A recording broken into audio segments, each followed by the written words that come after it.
চমৎকার মাংসের colour, colour দেখেই পরাণ জুড়িয়ে যায়। কি চমৎকার কালার! এই মাংস দিয়ে রুটি খাওয়া হবে। আসসালামু আলাইকুম।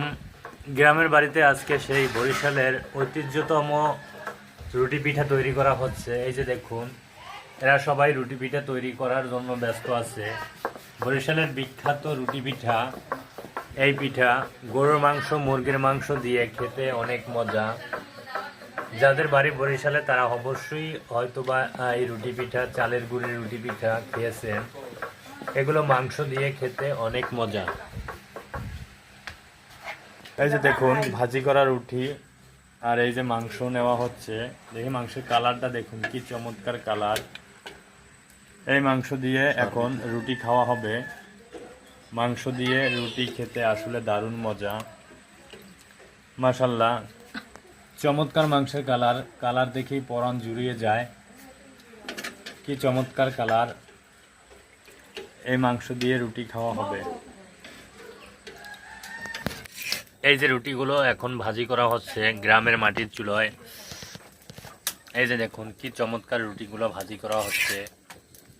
অন্য চুলাতে মাংস রান্না করা হচ্ছে। গ্রাম মানে আসলে অনেক মজার জায়গা আর মজার মজার খাবার। চালের গুঁড়ির রুটি একদিকে ভাজি করা হচ্ছে, অন্য চুলাতে মাংস রান্না করা হচ্ছে। এই মাংস দিয়ে রুটিগুলো খাওয়া হবে। গ্রামের মাটির চুলার রান্না আসলে দারুণ মজা। এই যে রুটিগুলো ভাজি করে তারপর মাটির এই পাতিলে রাখা হয়, যাতে রুটিগুলো খুব সফট এবং গরম থাকে। যারা যারা চালের গুঁড়ির রুটি দিয়ে মাংস দিয়ে খান নাই, অবশ্যই ট্রাই করে দেখবেন। বরিশালের বিখ্যাত এই রুটি পিঠা দিয়ে মাংস খেতে আসলে দারুণ মজা।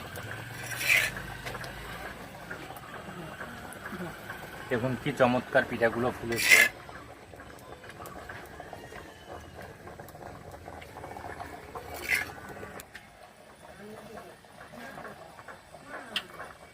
দেখুন কিভাবে চালের গুঁড়ির রুটি বানানো হচ্ছে।